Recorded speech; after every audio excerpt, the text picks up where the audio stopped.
Hey y'all, welcome to the T-Work podcast, hosted by Grant Banko and me, Adam Moreau. From entrepreneurs and athletes to the rat racers of corporate America and those who refuse to be put in a box, we want to share their stories and understand how they ended up where they are.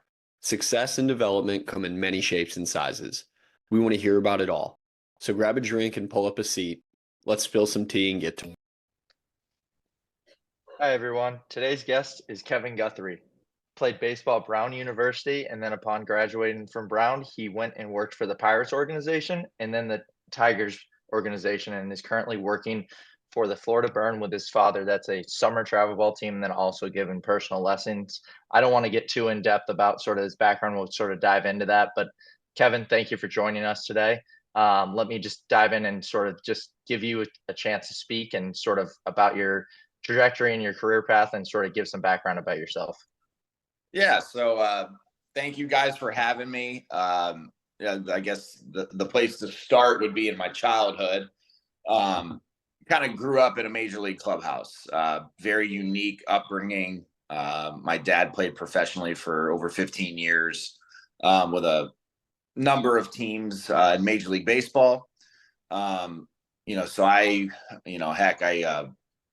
spent my summers in major league clubhouses around like really, popular names in society, but, really interesting people, people that were extremely elite at their sport and really had no idea how lucky I was to be around those types of people. Kind of fast tracking through my childhood where I'm kind of going through all those different experiences and like all the relationships that are created through that.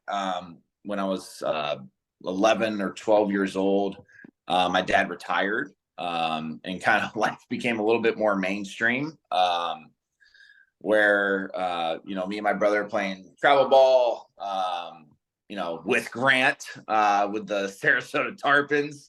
But my life has always been centered around baseball. Me and my brother have played it our whole lives. My brother Dalton Guthrie, who, from what I understand, was on the podcast earlier this week, is playing professionally right now as a free agent, but was drafted by the Phillies and ended last year with the Braves. So it's a baseball family through and through. My passion as far as baseball development, player development, and coaching in the game stems from the way that my childhood went. It was just a everyday part of life, and even through my experiences, kind of through schooling and playing baseball, I've just always been brought back to it. I've tried to explore different career paths in finance, and even as recently tried to explore things in project management. And it's just hard to get away from baseball. So I've always been brought back to it, and I still find myself in it. Yeah, and I'll start with a lighter side of things. So yes, we grew up together, Kevin, and we did have Dalton on the show earlier, and we talked about sort of him growing up and during the games when your dad was playing, he was watching the games, and I threw you under the bus. He didn't do it, and you were in the playroom with all the other kids playing with Legos, in Dalton's words.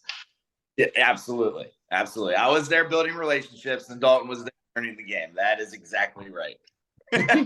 That couldn't have been phrased better by you. Building relationships. Not only were you building relationships, you were building towers, I'm sure, Yeah. with the Legos. Oh yeah.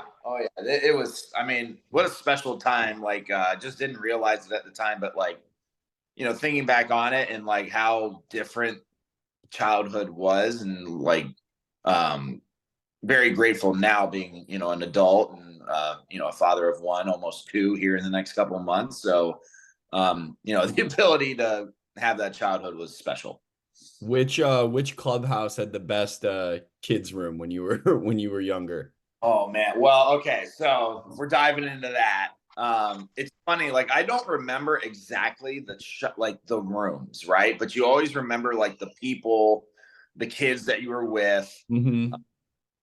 Like the one I will never forget was the Chicago Cubs family room, and I don't even think it was the best one, but there were a couple players, kids. I mean, like Sammy Sosa's kids.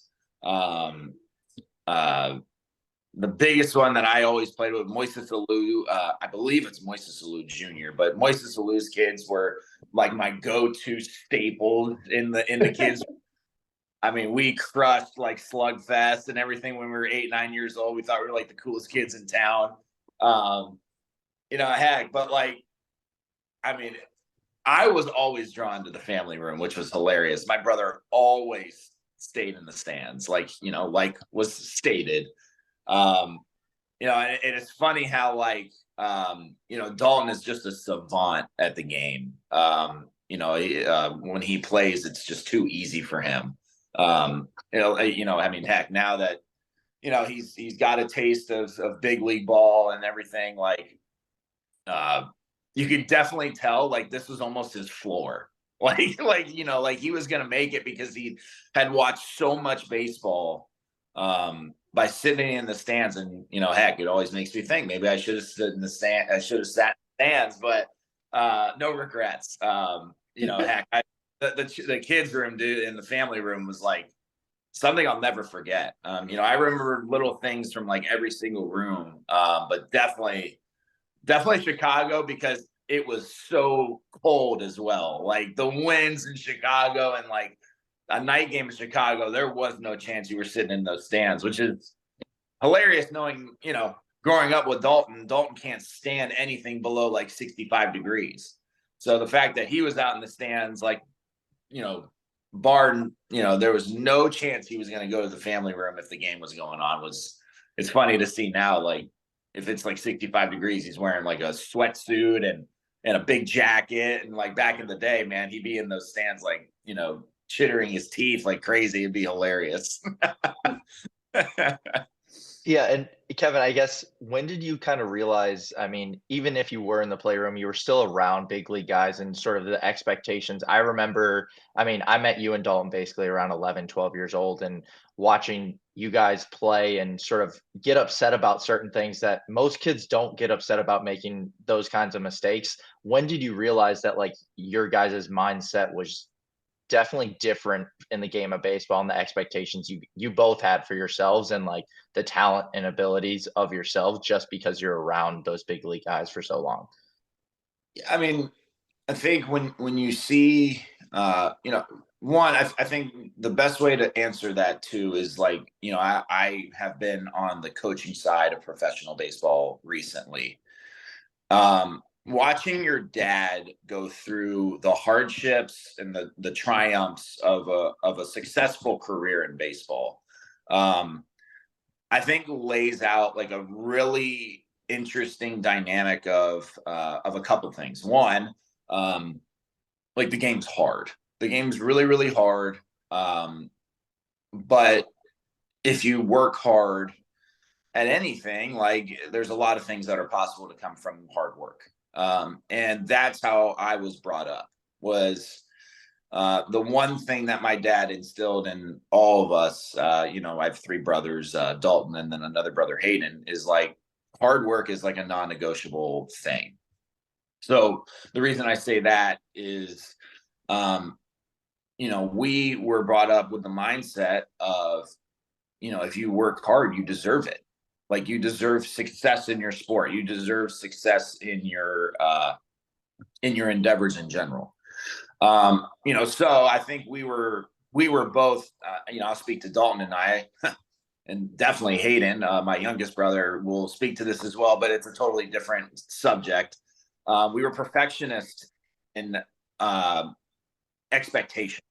And I think that led to high expectations, which I think are sometimes, necessary. But there's also some times where, we tried to outwork every single person, so we were talented. But also when you outwork people and you're in a really difficult game, like sometimes it just doesn't work out your way. And I mean, like, not to say it didn't work out my way. I had a very successful baseball career compared to a number of baseball players. I played collegiately at Brown University, and like, there's not many people that can say that. And like, I'm very proud of that. At the same time, like, I knew I wasn't going to play pro ball, like probably my sophomore, junior year of college baseball. And, my brother was committed to Florida, as a freshman in high school. And like, um, living in the shadow of that is not the right terminology, but it was also like, what we had done and worked for, like, is what we got. Like, I had earned an unbelievable opportunity to go play collegiately, and Dalton had earned an even, arguably more amazing opportunity to go play at an SEC school. And, heck, like, we were hard on ourselves. Like, I definitely, I'll never forget the summer of my sophomore year. And Grant, I'm sure you remember this vividly. I went 1 for 52 in my summer ball, Venice High School Tribe Summer Ball League. Heck, man, like, and I remember going into the batting cages, and I tell this story to my lessons clients and players to this day, of like, look, there's no one that ever got more frustrated than me in this cage. When you're 1 for 52 in 3 months of playing baseball, I was surprised that my batting cage was still standing with the ridiculous things that I was doing in the backyard. I'd hit on the tee for 2-3 hours. I tried to hit lefty because I was so bad righty. I would, my family has funny jokes about me recording myself and, hiding the tapes of me hitting for 2 to 3 hours. And, heck, like, we had struggles, we had triumphs. And I think that what the game taught me, though, was like, you can have the utmost talent, you can have the utmost work ethic. At the same time, man, like, the game's tough, and like, persevering in baseball is something that I will never take lightly with anyone I coach, with anyone that I run across that's in the game. But it's also in the way that I communicate amongst other coaches, is like, you can never lose sight of that. Heck, the fact that my dad had the career that he had, I cherish it more and more that I can say he had that career after being in it more and more as a coach player, like, because I was nowhere close. I was nowhere close. And, heck, Dalton's grinding through it right now to get back to the big leagues. And the old, the age old tale of, like, it's easy to get there, hard to stay there type deal with, that exists in kind of professional baseball. Like, we were so lucky to watch my dad make it look easy. He was extremely talented, but like, his work ethic and his mental capacity and strength kind of allowed him to enjoy a career where, like, me and Dalton are, shadows of that for sure. But there's definitely things that my dad did during his career that, we didn't. And it kind of shows, in a bit of a way where, my dad was a tough dude. The more that I am allowed to kind of reflect on his career and being in professional baseball, it was special what he did, for sure. Do you think he was just tough because he knew he had Albert Bell to back him up? Yeah, right. Through college ball too. Heck, like, my dad went to LSU and played with, at the time, Joe Bell, right? Albert Bell, as everyone knows him. Man, there's a ton of stories about Albert Bell from my dad. Hi, can I help you? Can I help you? I'm talking to Grant. You gotta go outside. Just for everyone that's not seeing this, real quick. yeah, Adelina's 2-year-old daughter is making an appearance right now. Will show up in free.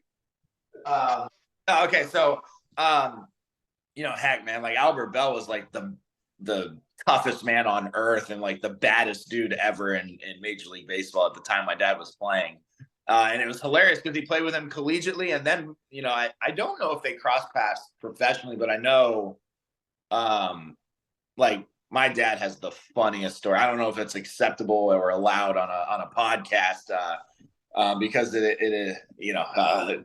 interesting stories. I'll say that nonetheless. But I mean, dude, I think but what I do think that speaks to is like the people of that generation, and dude, they were tough, dude. I think in today's age, you see a lot of guys that are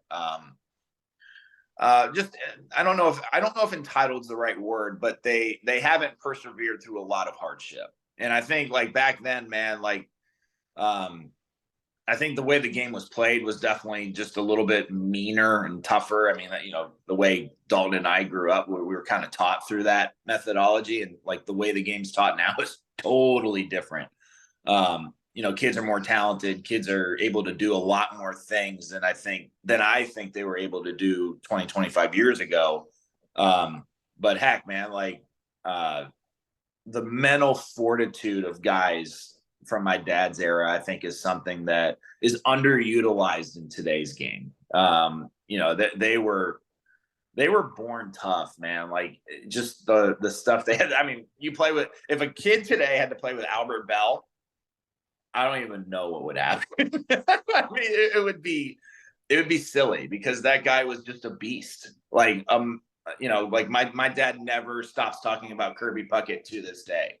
Like Kirby Puckett was like the publicly strongest mental, player of my dad's generation, as far as I understand it. Like, verbally, physically, emotionally, like was just never defeated in any, like it was always a step above, and kind of just the mental awareness of it, but also like the game of it. Like, it was always, hey, like, don't mess with me today, man. Like, don't mess with me. I got everybody today. And it like, he carried it out. Like, it's almost that, that boxer mentality of like, that really like that. When I watch sports today, that's the only place that you see it is, there's some in football, I think, where there's that that charisma and persona about a guy and how they compete. But heck, like, we were almost brought up in that too, of, you got to have the Kirby Puckett mentality. I'm sure Grant can speak to this a ton, is like, if you're going out there and you don't think you're going to win, then don't even go out there. Like, it's not worth it. Like, I mean, we have a lot of really funny stories about that. Especially when we were going into high school, Babe Ruth High School, Grant, maybe the most famous coaching speech that we ever experienced. I'll let your dad tell that story if he wants to, but I'm not going to bring that out. Well, now I need to hear it. Now I just feel like I'm lost. Thanks, guys. No, a lot of the coaching that my dad did was through that type of stuff. It wasn't, if I had to think back on the ways that my dad taught me baseball, there was so much more teaching on the mental side than there was on the physical side. And I would argue today that, like, the physical side of it and the mechanical, the technical side of it, he's pretty good. Like, but man, like the foundational stuff that he taught us was all based on, players that he had played with, experiences that he had with teammates, the mental side of how those teammates were successful, why they were successful because of their mental approach to the game. And like, just very different than I think most coaches and, most parents, I would say. One thing I think is super interesting here is just like Dalton talked about similar things, but you guys explain it so differently.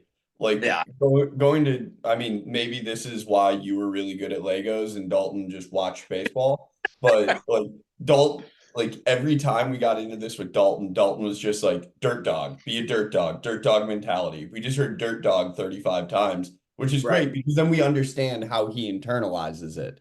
But then we hear it from you and we can hear the breakdown of like, the physical gifts were there, but like the real training or the ability to endure is what we were taught or had to learn for the mental side of the game. which I mean isn't as discussed. Like obviously that's becoming a little more commonplace.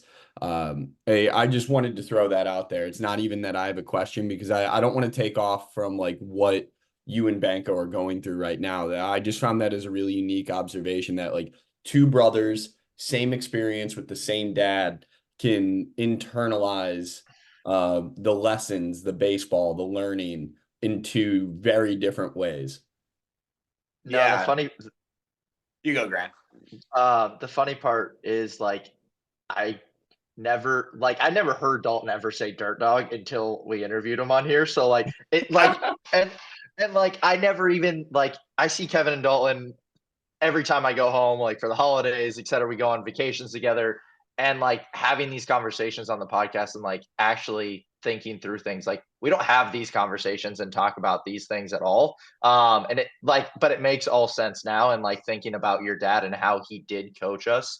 I mean, the PG version for you, Adam, is he basically called us mental midgets for 15 minutes straight. It was As basically 14-year-olds? Oh, yeah. yeah. So to add context, we were 14. We were a pretty good team, and we were playing in like a Babe Ruth league. And like the first half of the year, none of the JV at like Sarasota High School, the JV kids played in it after their JV season was over. So the first half of the year was non-JV kids. So we were our own team and basically just beating everybody. And then the JV high school kids came in, and we went like 0-7. And he was just basically like, you're mental midgets, you're intimidated by high school kids and you're better than them, basically, but in a more non-PG version of that, and for 15 minutes straight. Yeah, no, it was like I'll never forget it because like it was the same team that we had grown up with for maybe a year or two. And my dad was our head coach, but he was also supported by like Grant's dad was a coach. And then we had a couple of other coaches that were helping out, I think. And I think all the assistants were a little bit surprised when my dad started speaking.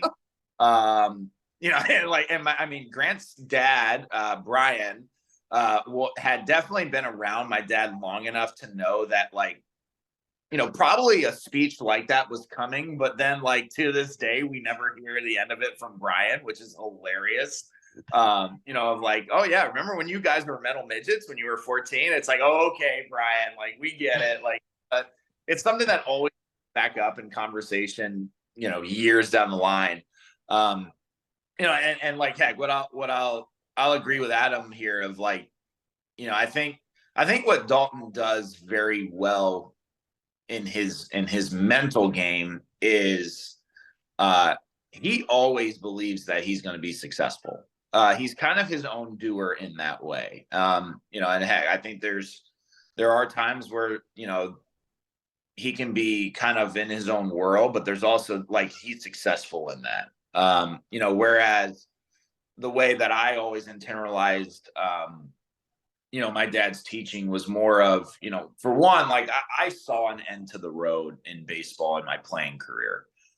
And I was always a coach. Like when I was 12, I was a good coach. Like I'd argue that with anyone. Like, I knew how to communicate. I knew how to talk about what guys were feeling when I was very young. I was good at it. I would, and if I were coaching myself when I was 12, 13, 14, I would have gone, what the heck am I doing? Like, I did things the best way I could. And like, I was as talented as I was, like, and I was a good player, but like, if I were coaching myself, like if I were 30-year-old Kevin as a, instructor now looking at what I did from a physical standpoint, I would have been like, what in the world is this guy doing? It's not really great, but, I did what I could and so be it. But like the biggest thing, the lessons that I took away from my dad as far as like, okay, like, how do you be tough? How do you persevere? It's funny how, like, I think one of the unique things that my dad brought to the table was, he was very good at using experiences to communicate what he wanted to see in his players. And I mean, that existed through Dalton and myself, but like Dalton and I were totally different players. Everything Dalton did was just supernatural.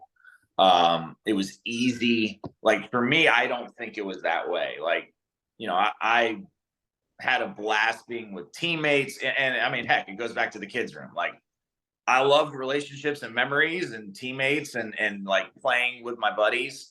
And Dalton was like, I'm going to be a major league all-star. Like, it's just that simple. Right. So like, the dirt dog mentality and like, to talk about, I never heard Dalton say dirt dog ever in my life. I don't, Grant, like I can't even say that I've heard him. I've never even heard my dad say that to Dalton. But like we always talked about playing with your hair on fire, right? So like my dad had stories, and and playing with your hair on fire. I'm pretty sure, unless I'm wrong, came from Kirby Puckett, right? So like he was able to apply different experiences and stories to different groups of kids that he was coaching, and I think that's like, and he's still coaching high schoolers today. Like I'm sure he's using a different story with that group that is different than what he used with Dalton's teammates, Grant and I's teammates. And I don't know if he would say that he was coaching it differently based on physical talent, but it was just you applied different experiences and stories to different groups of people that impact them in different ways.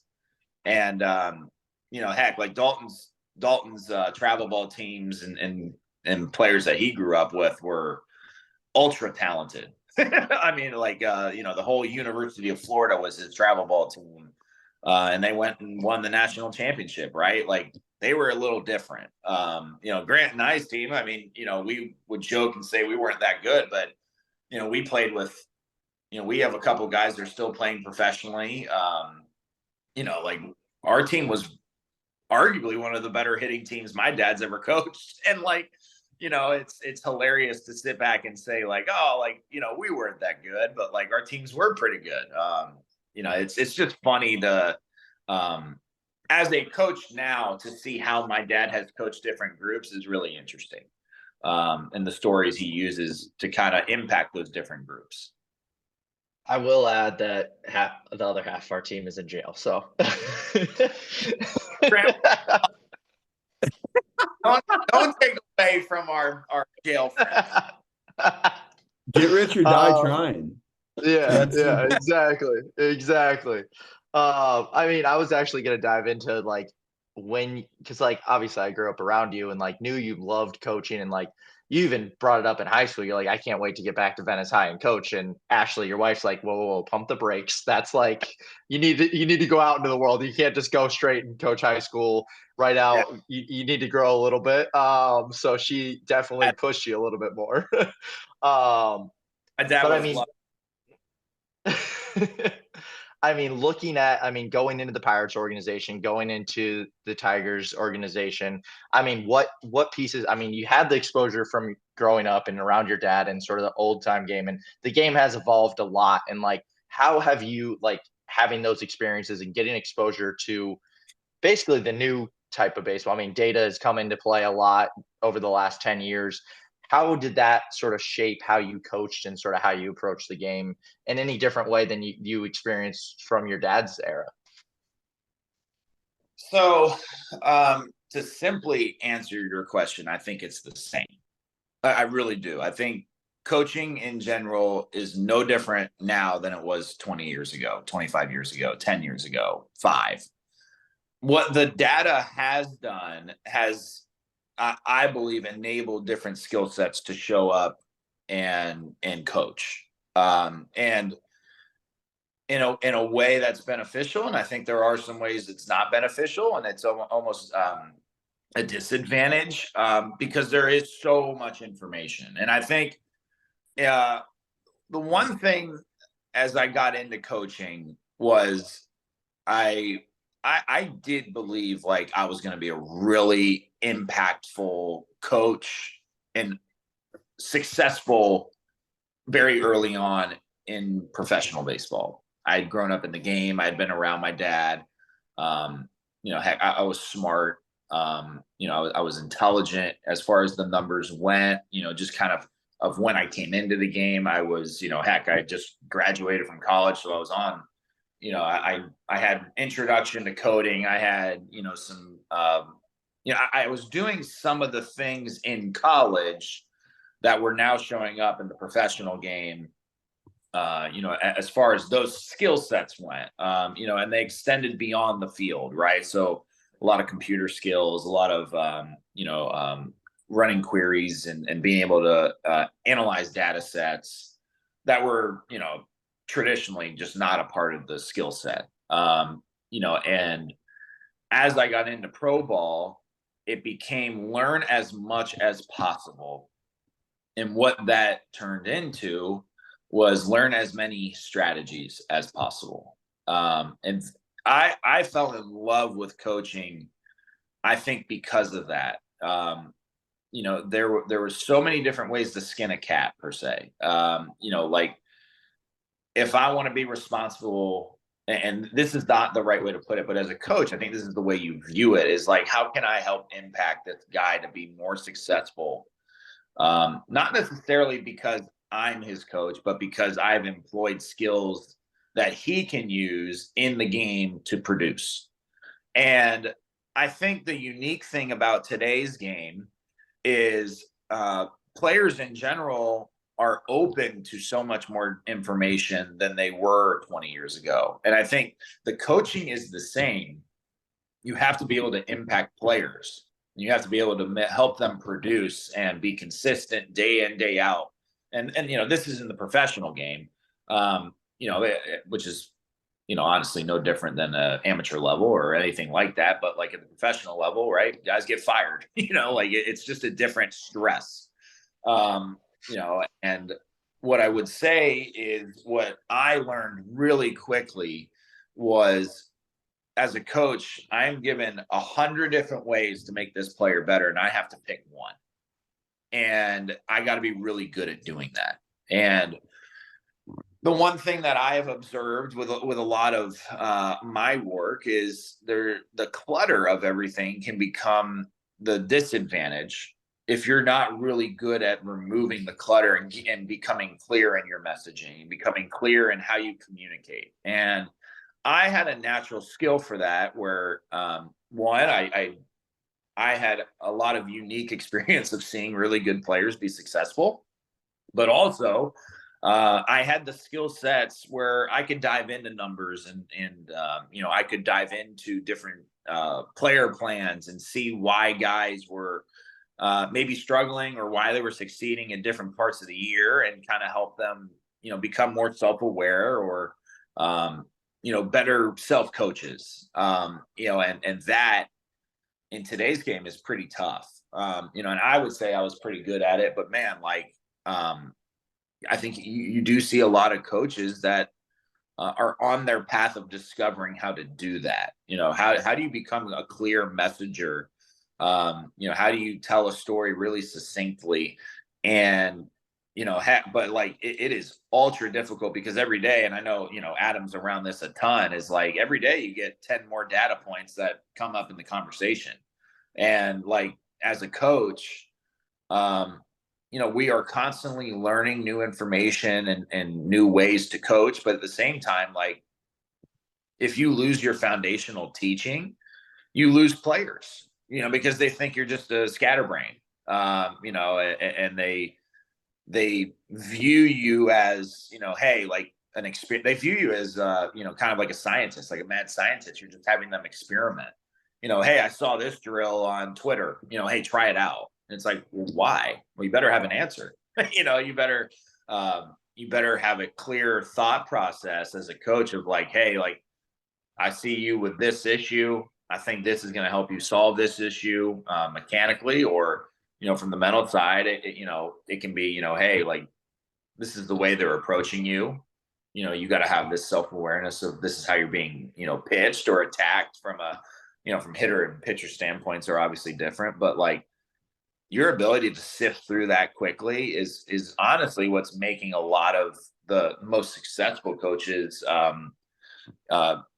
successful. It's difficult. It's so difficult to sift through all that information and especially while it's expanding. What I would say is like I fell in love with the strategy of coaching. Like, how do you find different ways and how do you employ them?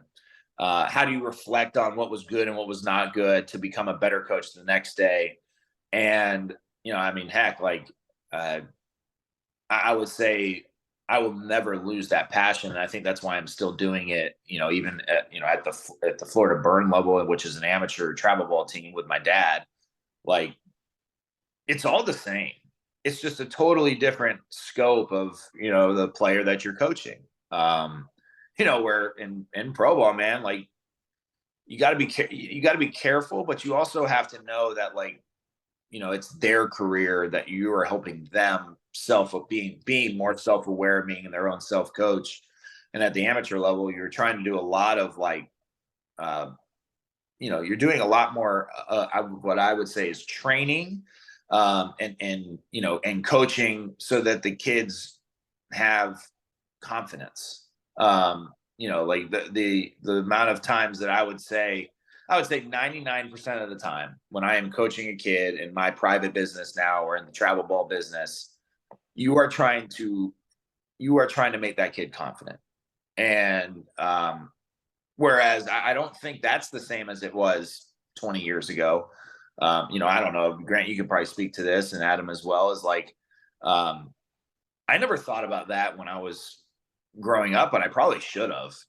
Like I was, I think my dad pushed us in so many different ways as far as, hey, if you're not successful, work harder, which I still believe to this day. But like at the same time, like, I think the way that I coach a lot of the kids that I work with is like, you got to have trust that you're working hard, and trust in the process of whatever you're doing to go out to the field and perform.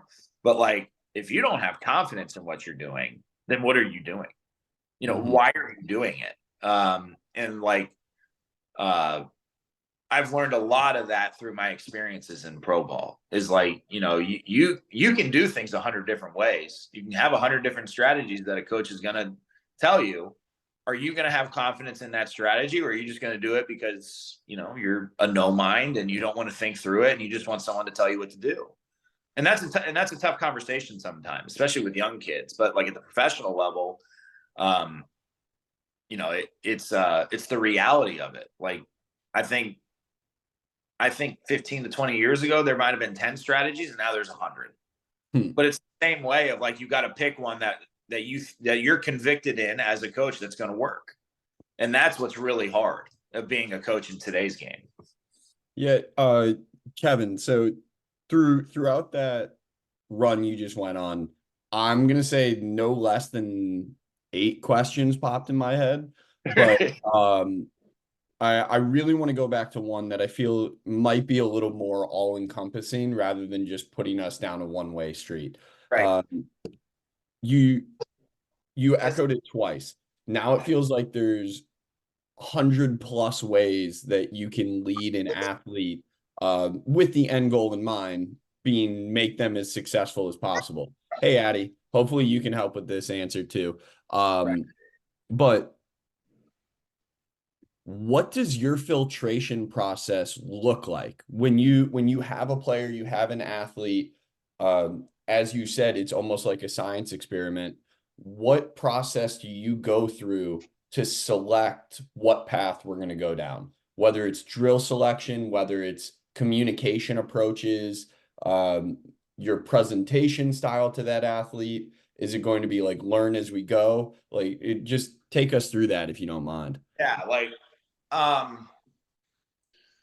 one thing that I've learned as a young coach was and I think every coach goes through this, is there's a time as a coach where you think you're on the path of like knowing everything. And it's amazing. And I think it's definitely a part of being a coach, is like, man, I'm seeing something that's showing up in really good players and something that I can coach, that I believe is like foundational across the board. And it's like, right, it's the thing, right? It's the mechanic that's going to be, that can fix everybody, right? Like, the observation of like the physical side of something in a skill that allows player X, Y, and Z to be better. There's that. And I think that discovery as a coach is a really big trap. And I've gone through it a number of times where, you find a strategy that you're really bought into and you go, okay, you know what? Like, I'm going to have A through Z, players A through Z are going to all do this. And maybe it makes them better. Maybe it makes every one of them better. And then on player AA, your 26th player, all of a sudden it doesn't work and you start questioning yourself, right? Like, okay, like, why is this not working? Is it something I didn't communicate right to the player? Is it something that he doesn't understand as a player? And like, he's not comprehending it right, et cetera, right? All these questions start going through your head when really, maybe you just got lucky with 25 guys that the strategy has worked. But like, what I've learned is like, you cannot get caught up in what you know. You have to get caught up in how you are communicating it and how you are instilling, whatever practice strategies you're employing with your players. And I think that is what I've done a really good job of in the last couple of years. And what I would say is like, I wasn't, the last 2 years that I was with the Tigers, I was our complex coordinator, and I was more responsible for overseeing just kind of the operation at Lakeland. I had some different kind of off-field strategies, but when I was on the field, I was supporting our FCL staff and I was supporting all of our coordinator group at the complex. And that looked a lot different than getting in the fire with a guy and coaching him.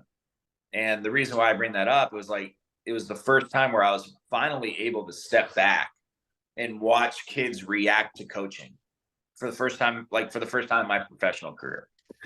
And it was amazing how easy it was to see like kids that were buying in, guys that were not buying in. But also you saw a lot of kids in how they communicated with teammates.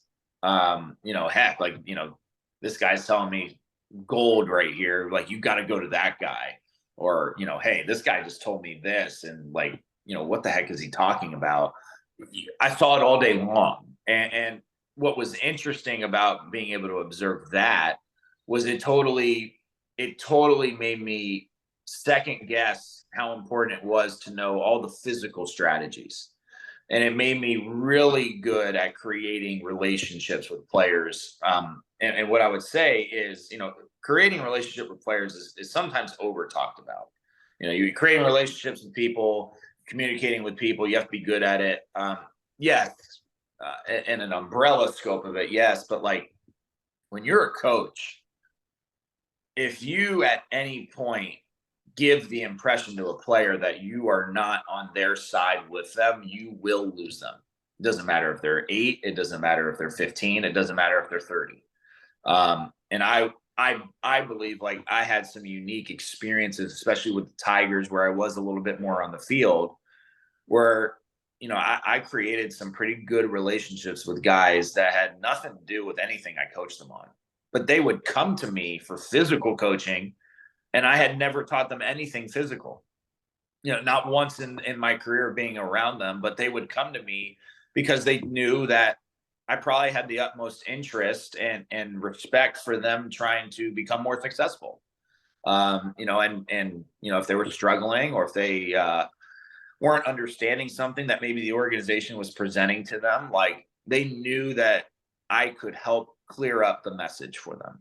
And so the simple way in answering your question, Adam, is like, I think a lot of times, as a coach, you're just always developing. You're always developing strategies on the physical side, the technical side. But as soon as you get caught up in that world and you start losing sight of what I would say is it goes beyond relationship. It goes beyond like the relationships you have with your players. It has everything to go on like the connection that you have with them. And I think when I say connection, it's does that guy trust you? Does that guy believe that you're going to impact him positively no matter what? Are you going to tell him the truth? And I think that connection, and like, I mean, it's hilarious. Like Grant and I, as much as Grant says we talk every single time, every single day, like I talk to Grant twice, 2 or 3 times a year, first of all. And like, but like Grant and I know at the end of the day, like best buds, like we're going to tell each other the truth. Like it shows up in my regular life. It shows up with my friends, in my friendships, in my relationships with others, the same way that I coach is like, if I ever lose sight of the fact that Grant doesn't trust me or doesn't think I'm telling him the truth, then I don't have a friendship with him. It's the same. It's the same for coaching. If at any point a player doubts the things that allow me to be truthful and allow me to present information to him for him to utilize, then I'm just doing it because the organization's telling me, or I'm doing it because I'm caught up in becoming a better coach and getting recognition, which that happens a ton, and respectfully so. Like as coaches, like you are allowed to coach as good as you are a coach, right? And physical side is part of that, but like it's really about your relationship with the player, and like, can you constantly be a way for that player to express, reflect, and learn about himself. And I think that's the best way to put it, is like, I see that more in myself now than I did when I began coaching. Is like, I can know all the strategies at play. I can know all 100 strategies, but I have to be really good at finding one and telling that guy, like, look, this is the one I believe is going to work for you. And I have found that, even I'm not with the Tigers anymore. Actually, I'm with the Florida Burn now as a coach. Like I still hear from Tigers players in the off season, and it's solely because they know, like, I'll give them the truth and, I'm help them the best I can, which is all you can do. Mm-hmm. Yeah. Yeah. That's really cool. I agree with you wholeheartedly with the develop trust, and I like your phrasing of it. Like connection is the more powerful word to you than even relationships. And I understand that, because connection has a very visual sense to the word. Yeah. It's more than just the physical sense, like you said. It's being on the same wavelength. It's trusting that what you do is going to impact the athlete. What the athlete does is going to impact you. And we're always going to have that back and forth interaction. So now, pushing it a little more onto like your personal continued development. You talk about you can always learn the newest strategy, what's next, what's coming up. Is there like an internal audit process you go to? So beyond just like filtering what you're presenting to players, is there a process that you go through, whether it's daily, to assess what you're learning, what you're taking in, what you're throwing out? Right. I've been able to be around a lot of, I think, really good professional coaches. I'll name a few. One being Tom Prince, who was the bench coach for the Pirates a couple of years back, and actually when I went to Detroit was the AAA manager at the time that I joined the Tigers. Mike Alvarez is a manager that I talk to daily with in the complex with the Tigers. Brian Pena, who was a catcher for a long time with the Braves and the Royals, was then became a manager with the Tigers in the minor leagues and is now the catching coordinator for the Tigers. And the reason why I bring those 3 names up is because one, their experience in the game allowed them, I believe, to make really good decisions on their auditing process. Princey was definitely a more traditional, old school guy, really, really tough, but also like you knew that if you went about your business the right way, like he loved you up. Like he was, he'd go to fight for you as long as you were taking care of your business. And I respected the heck out of that. Like, he was very truthful. He was authentic, but he was tough. Like, old school tough, like blue collar tough. And he showed me a lot of things about, how to create authentic relationship. It's not about being the best coach. It's about being truthful. So for one, as far as my internal auditing process goes, like, it has to come from a place of like authentic honesty, truthfulness. As far as, if I'm observing a situation, I'm observing a player, and I got to give him the best coaching that I can give him. It needs to be truthful. It needs to be authentic, and it needs to be, it can't have any BS to it. It needs to be the truth. And that sounds simple, but it's sometimes really difficult. Like, there's a lot of factors at play. There's a lot of diplomacy at play, as far as the professional game goes. But at the end of the day, like, you have to tell that guy the truth. And if at any point he thinks you're not telling him the truth, like, it impacts the connection that you have with that player. Then I'll go to Mike Alvarez. Like, Mike Alvarez was a very successful coach in minor league baseball. He's coached for over 40 years, primarily in the Royals and the Braves organization, and then was with the Tigers. I believe he was with them for about 7 or 8 years as a pitching coach, and then became a manager. And Mike had a unique ability, especially as a Latin player, he had a unique way of understanding the Latin culture, how Latin players were coming up in professional baseball. But he was he used that strategy of, so he took the step of what I learned from Princey as far as authenticity, and knew how to give timing. He was so good at the timing of his coaching. And the one big thing that I learned from Mike was, you have to think about when you're going to do things. If you let emotions get all tied up in how you coach, and you allow, if you allow a lot of personal feelings to get involved, and you allow for people to obstruct your viewpoint of like, hey, like, it's as simple as you need to deliver a strategy to the player, and you can't let anything get in the way, then you need to do it that way. Like, and that is extremely difficult. In the amateur world, you have parents, you have teammates, you have perfect game rating. You got a ton of things at play as far as, hey, I want to help this guy be better. But maybe it's not the right time to give him the physical training or even the mental approach of like really what I want him to change. I've had a number of clients, and there's one client in particular that comes to mind, where I've been coaching him for about 3 years. I would say about a week ago, I finally was able to tell him a certain thing that I wanted him to do physically with his swing that he was not ready for about 2.5 years. And like, I told the kid the same day that I taught him it, like, hey, like, I think you're finally ready to kind of accept what I'm about to give you.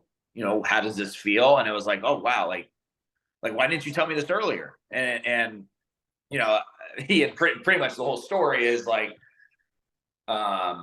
he was a kid from kind of out of the country, not international, but just out of the country, was new to the whole travel ball landscape.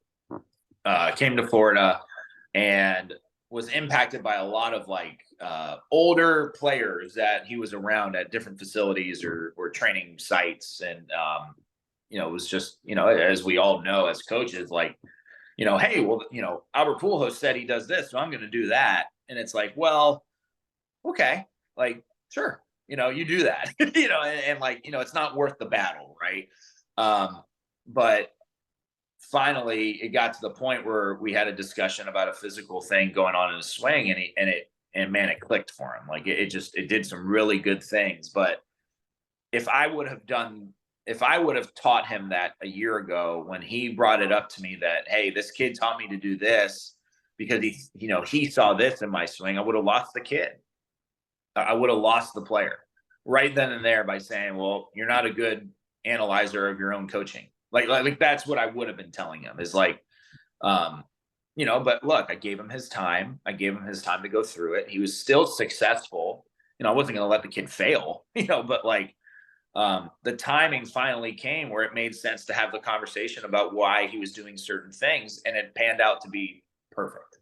Where he saw some immediate results, but also he's continued some good results, right? So to get back to Mike,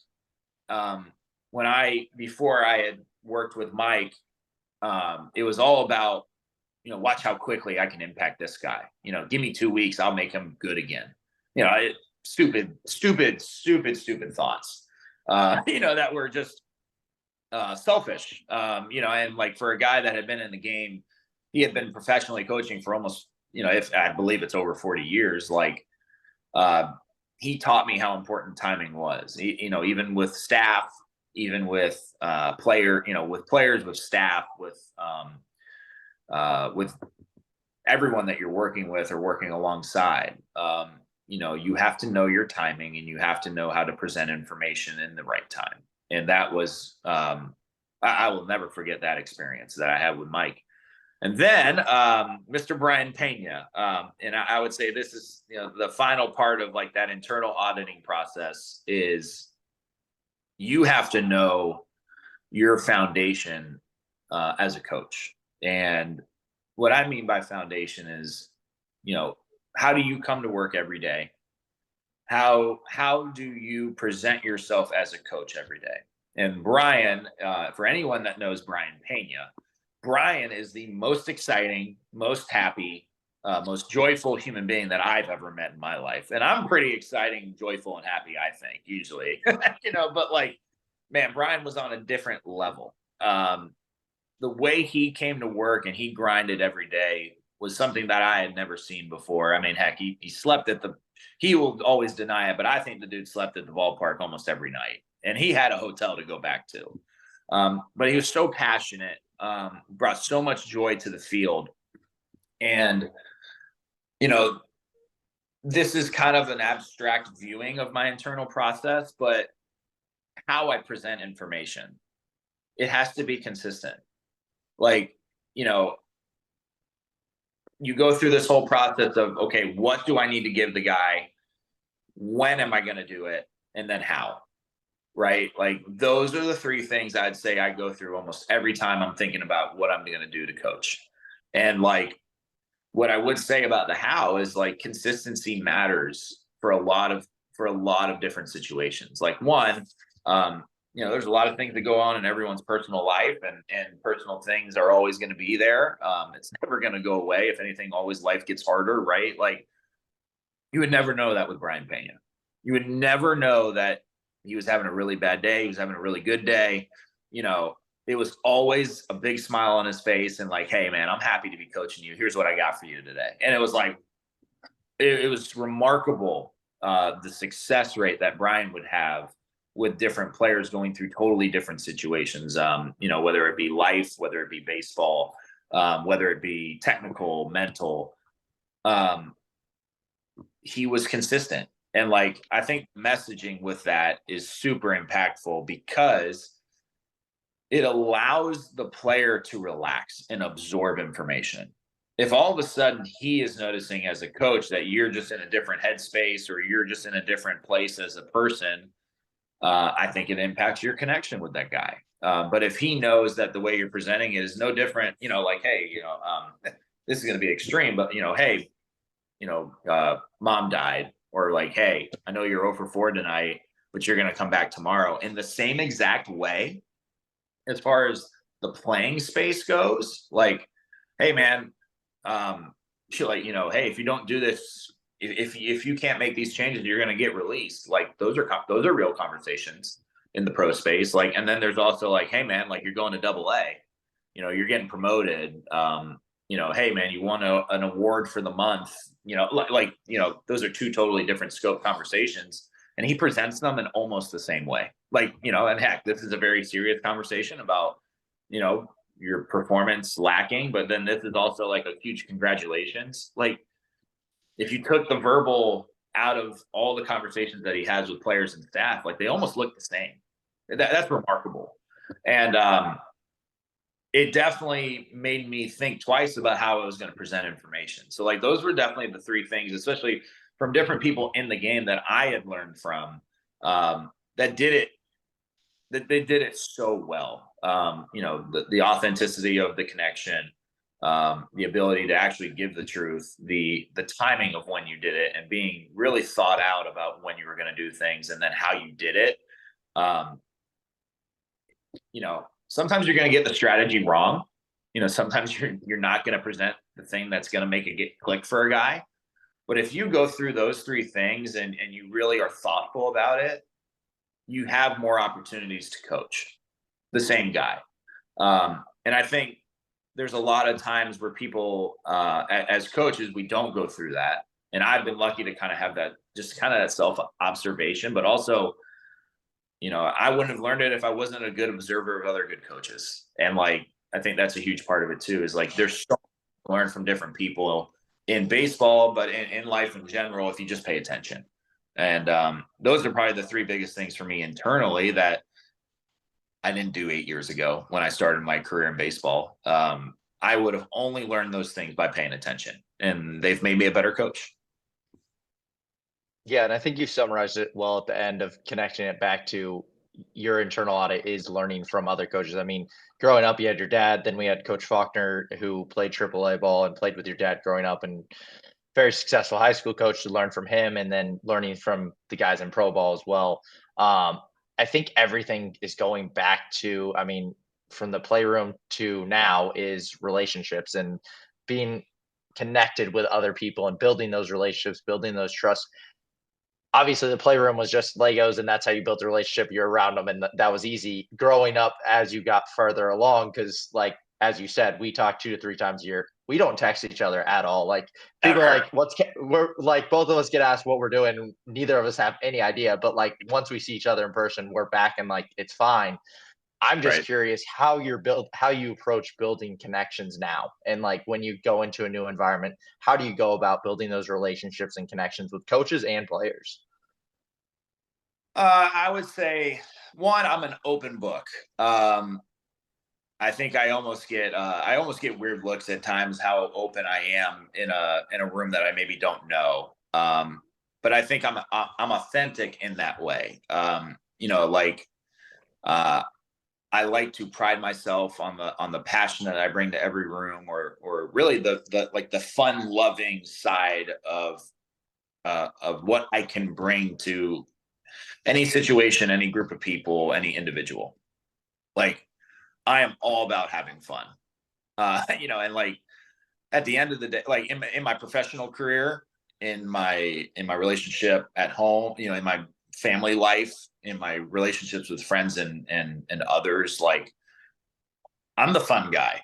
Like, or at least I like to think that. I like a lighthearted, stressless mood about the place. And like, as far as that goes, like, I think that just opens up others to be authentic in themselves. Like, if they see me being a goofball, which at the end of the day, it's almost what I am, is, I just like to bring fun and passion to everyday life. Like, in a stranger, like, I'm just going to allow that person to be themselves. Like, if I don't know you and I'm being a goofball, and maybe we're at a work convention, or maybe we're at a clinic on coaching, maybe we're out at I don't know. There's so many different unique ways to meet people, right? But like on the professional side of it, usually the way you meet strangers is like clinics and seminars, or different places where, people with the same skill sets are trying to learn new things. Like I think the biggest thing in creating connections with people that you don't know is like, be yourself. And that's super simple, but I think I think you allow others to be themselves, and that's opening. It allows you to have really, like discovering conversations with others that maybe they wouldn't have if there's any guard put up. So for one, I think that in myself allows me to meet new people that maybe, and like, here's what I'd say too, is like, I'm not really good at it, but I will never fail to be myself in a room of strangers. Like, and like, I don't know if that's, an aha moment or anything for whoever would be viewing, is like, if you have, if you're looking to build connections, one, I think it's hard. And I'm like, I have to be at really close to the extrovert end of the scale of introvert to extrovert. But like, what I do know is like, you have to find ways to allow people to be themselves, because then it allows you to be yourself, and then you create your relationships within that.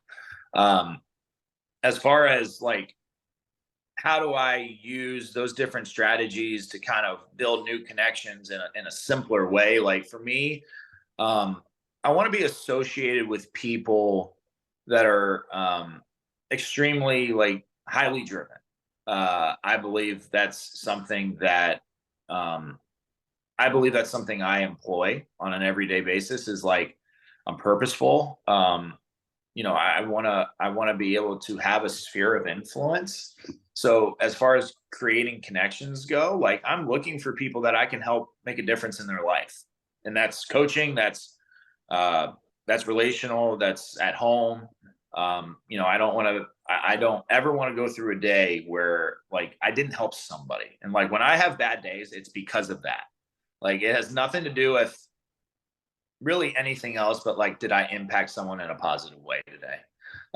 My first job with the Pirates was literally the DJ in instructional league. Like, I did some research projects, and I did, kind of the day-to-day grind of learning the player development system for about my first 2 to 3 months. And then I was the DJ for 8 weeks. But I loved it. Like, the amount of times that I would have a player come up to me and go, man, like, what was that song that you played like during BP today? Like, I've never heard it before. And it was like I'll never forget. There was one kid that came up to me. He was from, wasn't from the Netherlands, but he was an international player. And he goes, man, like, I've never heard that song. I'll never forget. It was the anthem by Good Charlotte. Like, he had never heard it.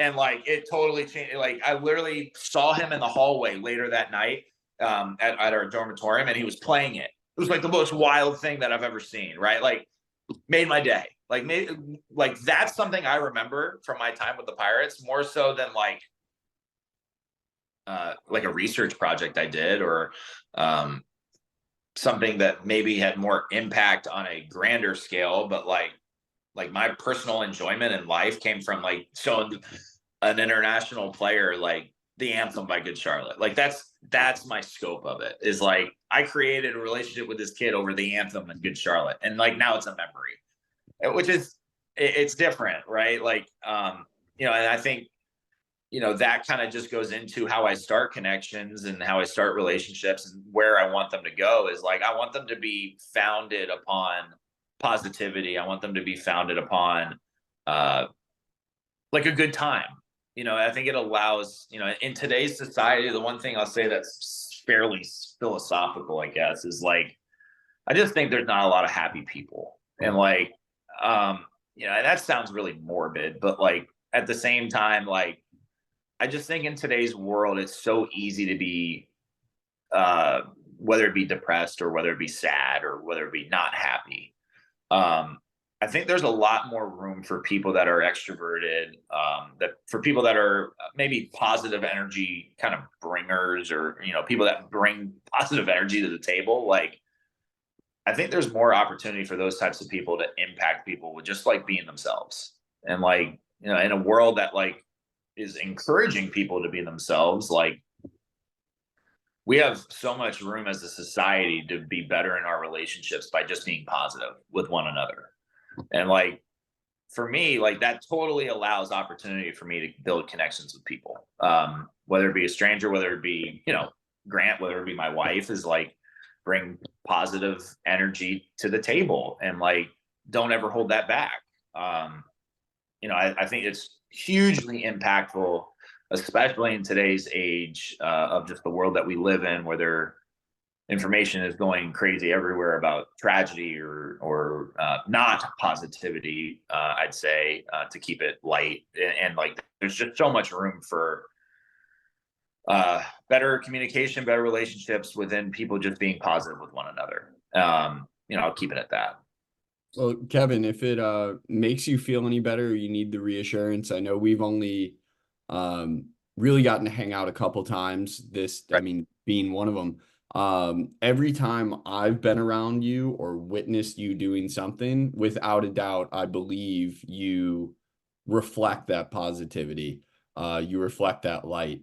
I mean, I just think about like the time we go golfing, the first thing you say to me is just like, boys, what kind of round are we trying to have today? It's like, are we competing our tails off? Are we having some fun? Or like what spectrum are we falling on here? And like the fact that that's something like that's not an act for you, that's the way you really do live your life. I do think that's an enviable quality. Like you found something that makes you feel good, but Right. also positively impacts the world around you. And you are, at the end of the day, going to unapologetically be yourself. And like I'm witnessing that from 3 4 ever interactions. Right. So I mean, as far as I'm concerned, you're batting 1,000. So I guess I would just say keep it up, don't mess up. Right. Now I'm sure my couple mishaps, but heck, like I'd be lying if I'd say it's always like that. And but heck, like that's what I strive for. It's like it's being intentional with it. Like there are a lot of hard things in life, excuse me, and like heck, like it's just too easy to be. It's for me. It's like I think it's a choice I make. Like I wake up every day and like I do want to be myself, but like also I choose to be that way.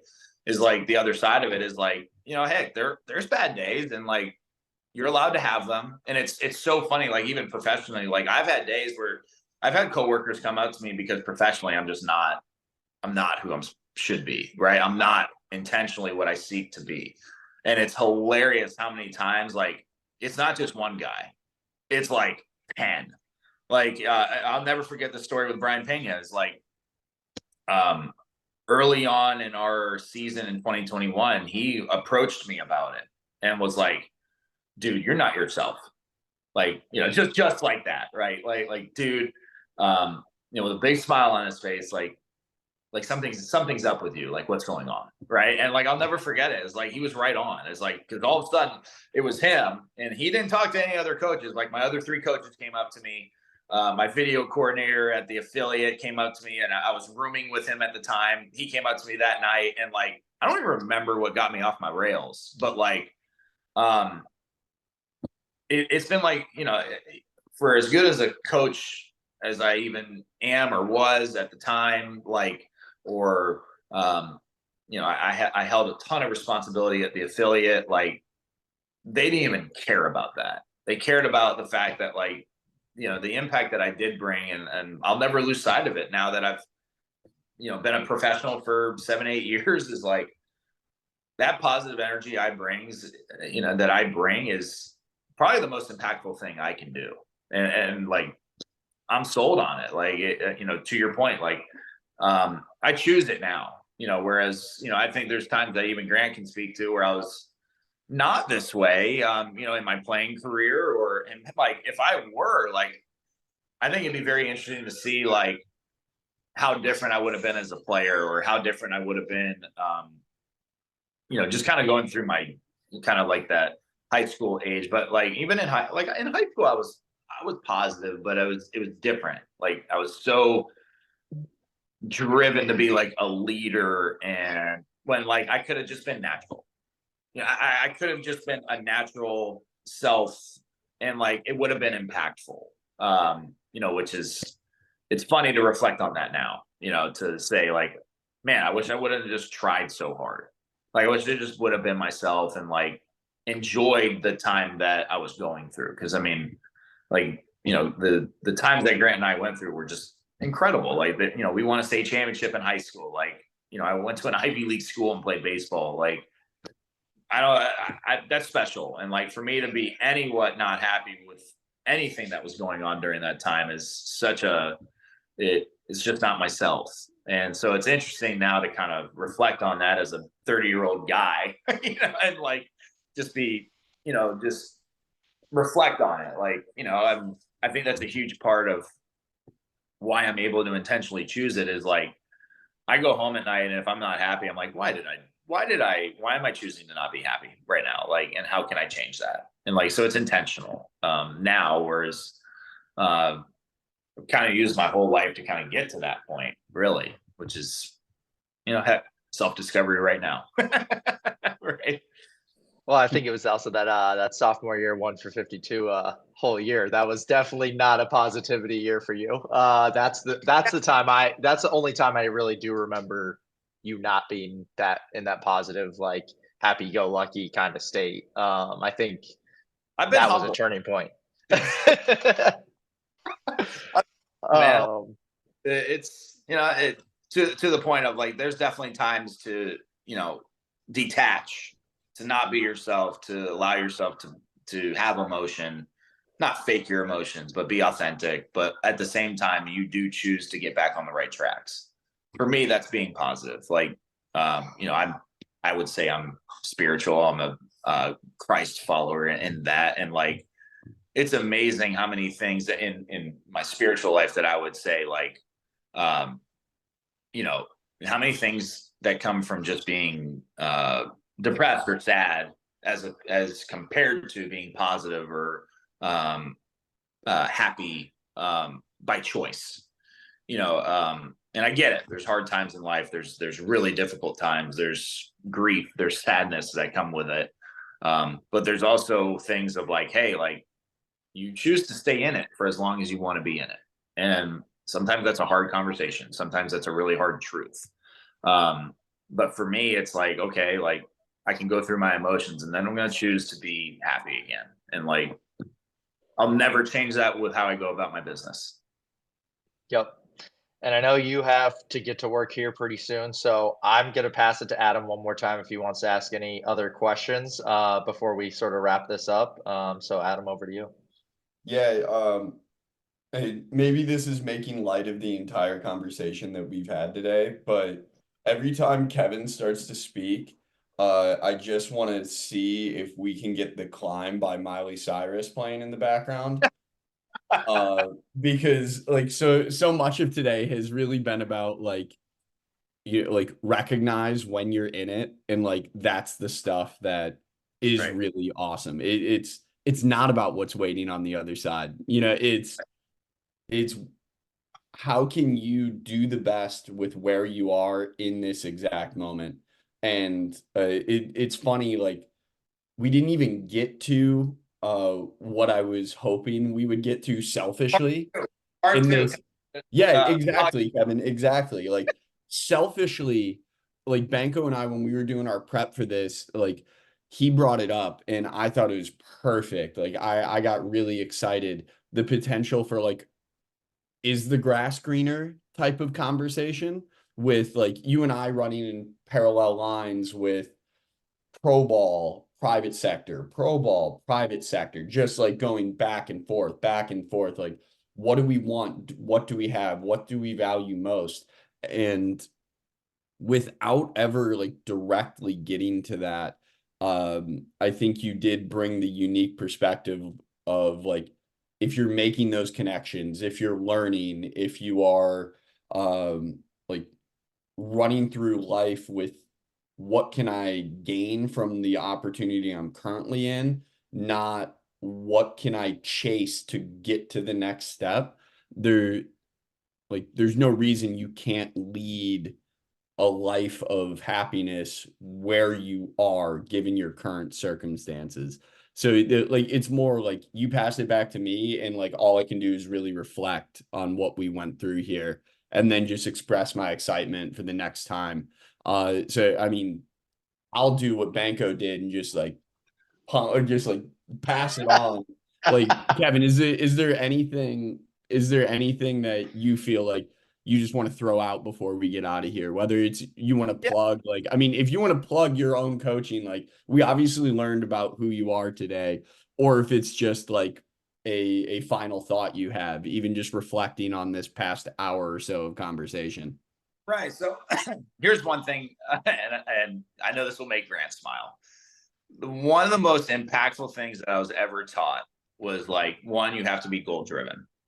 Like, and that's daily, that's monthly, that's yearly. And what a perfect time of the year to talk about goals, right? Is like, January 1st. I would say I am a very good, I'm very good at coming up with my own goals and seeking them out, but I'm also really not good at my progress, right? How am I doing on medium to long-term goals? But I'm really good in the short term. Like, day to day, I'm purposeful. I know what I want to do. But in the medium to long term, I can lose sight. And what I want to bring that back to is one, Grant's dad, Brian, in high school at about 5:30 in the morning on a Tuesday morning of who knows what drive to Venice High School. We were on our way to school and he taught us about point A and point B. And it was one of the best things I've ever and I mean, heck, being in pro ball, you learn a lot of different things about goals and plans and I would say self-development, right? Strategies. In minor leagues, you're going through the grind. How do you stay motivated? How do you stay disciplined to what you need to do to become a big leaguer? I took the Tuesday morning at 5:45 on going to school, my freshman year of high school, where Brian Banko told me about point A to point B. And literally the message was so simple, but it's impacted me to this day. And I'll talk a little bit more about it and kind of how I employed it. But what he told us was, look, like, what's your goal in high school baseball? And we both looked at him and we're like, yeah, we want to win a state championship. Like, we want to win a state championship in high school baseball. And he goes, well, how are you going to do that? And we kind of looked at each other and laughed and like kind of giggled. We were about to get out of the car, right? So I made some silly joke. I literally I don't remember the exact joke, but I know I made a silly joke. Like, oh, come on, Brian. Like, we got to go to geometry or, whatever it was. And he goes, no, seriously, like, stay in the car. And he goes, tell me like what you're going to do. Like, what are you going to do every day to get from point A to point B with no distractions? Zero. How do you draw a straight line from point A to point B to get to do what you want to do? And I mean, I know I can't see Grant right now because I'm on the solo screen, but I know he's laughing. Like, this is the most impactful thing that anyone has ever told me. Anyone. Like, and I've been lucky. I've had a lot of really good teachers, coaches, and influencers, and like, people that have touched my life and impacted me. But as far as the strategy goes of like, there's all these strategies out there on mental toughness, on goals and plans, and, how do you go about your business the right way? And how do you have a day-to-day purposeful approach? It is so simple. And like what Brian taught us that day about, like, if you want to do something, whether it be long, short, or medium term, you better know the different things that you want to get done within that and remove distraction. Like, you have to be purposeful with removing distraction. And like, I would say Grant and I had a very different high school experience than most kids as far as like our, we played video games all night. Like, that's all we did. Like, we didn't have, I would say, like, the prototypical high school experience where, like, we took care of our business in the classroom. Like, we hung out with each other over video games and then we played baseball all day long. And like, those were the three things we ever did. And like, I don't know what would have changed. And I'm not saying I just think it's a microcosm of like that strategy being brought up and having that conversation of like, we didn't get involved with stuff that could have impacted our goals. And the one thing that I'd say in like a direct correlation of like my professional life is I literally had times where when I was going through a time where big times of self-reflection or big times of making goals for myself in the professional space, like I used how to get from point A to point B. I have a notebook of like 360 straight days of working for the Pirates of point A to point B, where I literally, on a page, I drew a point A, I drew a point B, and I wrote under point A how I was going to get to point B. And then around lunchtime, I would draw a line of how I was doing and like the distractions I had within that, what I had accomplished as far as getting to point B. And then at the end of the day, I would literally go back to it and finish the line. And man, there was some days where I had a pretty good straight line. And there was some days where it was not. Like it was just all over the place. And, it was not purposeful, but also just like heavily distracted. And, it taught me so much about goals and so much about purpose that is just, I don't know if you can coach it in any other way of just being like that clear with it. Hey, if you have a goal and you're here, how are you going to get there? Like, tell me. It doesn't mean you have to know everything, but it means you have to know what's going to derail you. You have to know what's going to put you on the right path. And it's such a simple conversation. And like Grant and I went through that almost every day for 2 years until we could drive. Like it was funny, but like I want to bring that up as like a final thought because it's heavily impacted my intentionality, my purposefulness and how I go about my business. But also it's how I seek out people. I want to be surrounded by people that are intentional, that are purposeful, that bring some like-minded principles to life. It doesn't have to be that they're all goofballs, but it's, people that are highly driven, like want to be successful, want to be, at the top of their, at the top of their level of what they're doing. That's what drives me is like, I'm seeking in my life opportunities to be around people that are just elite and like want to make others better. And like, that's why I go about the business the way I do it is like, I feel being myself and using the goals that and really like my ultimate goal is to just impact others.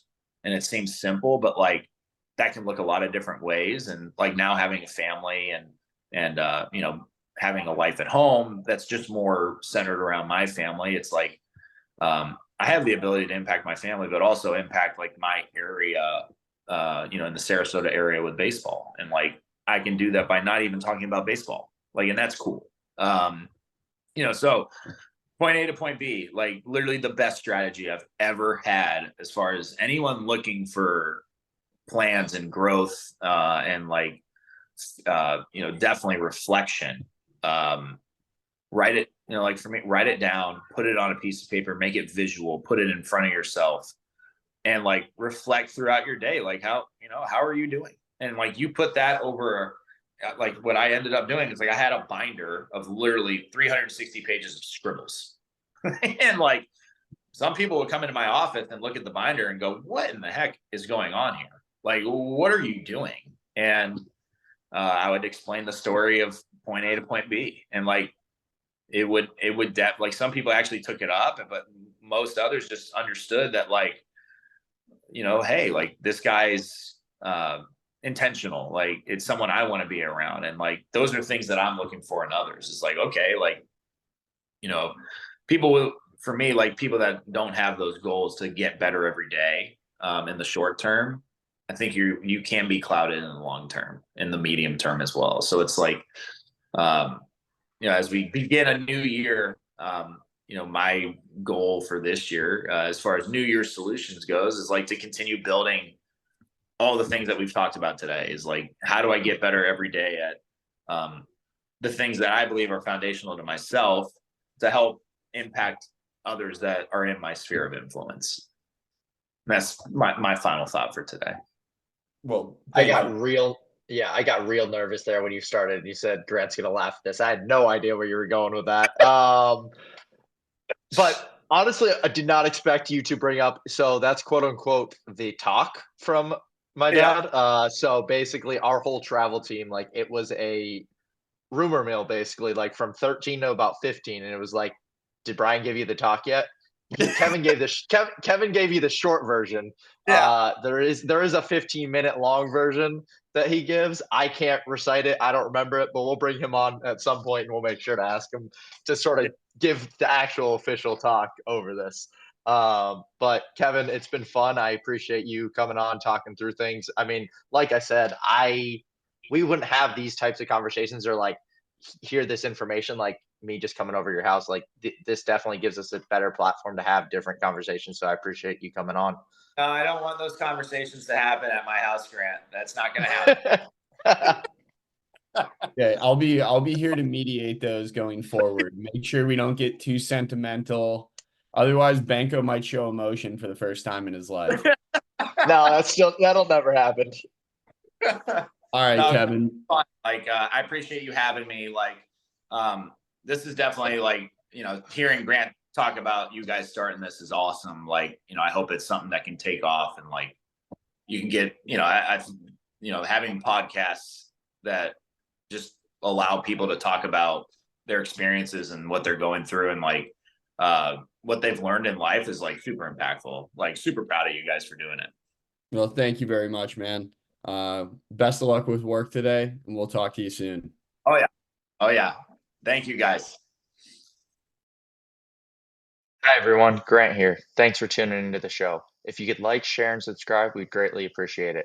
Also, if you think you or someone you know has a good life story to tell, we are always open to guest suggestions. You can send those suggestions to our email, tworkpod@gmail.com. Thanks again for the support.